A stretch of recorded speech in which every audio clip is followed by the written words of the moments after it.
Inside Out's about this young girl, Riley, who's 11 years old, and and the movie takes place partially in the real world and partially inside her head, and we meet her emotions.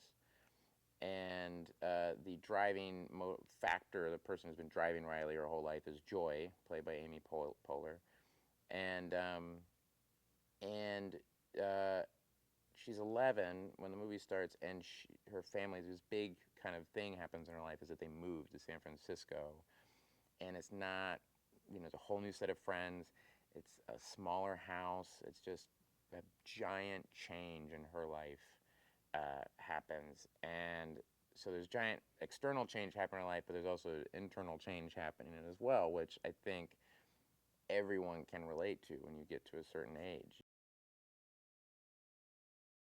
I play Fear, and he's kind of this weird little purple guy in a bow tie. We kind of, so he's like, he was middle management kind of guy.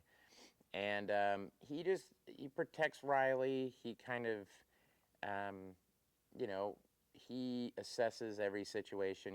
Joy is kind of the motivating factor in Riley's life, up to this point that the movie starts. And so, Joy's always wanting to try things and do things, and Fear is just there to just give an assessment of this is what could go wrong. And it's usually a very long list of things that could go wrong. And then he's usually ignored.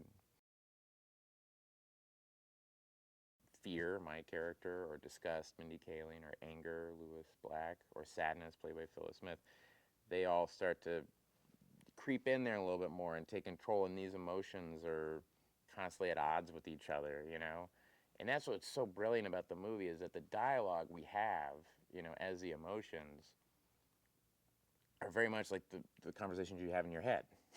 you know should I do that? We shouldn't do that. Well, if we do that, we're gonna, it's that's the dialogue that we're having, is what you think of in your head, which is really brilliant.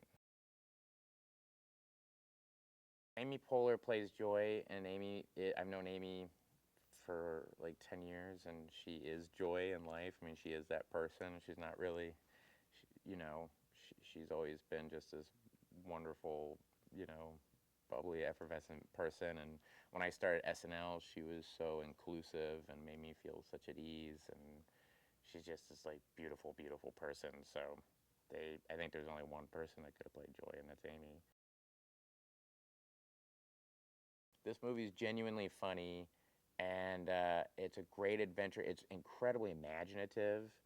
Um, but like what these guys do so well, especially Pete had done in Up and Monsters Inc., is incredibly emotional and incredibly moving in a very grounded and real way.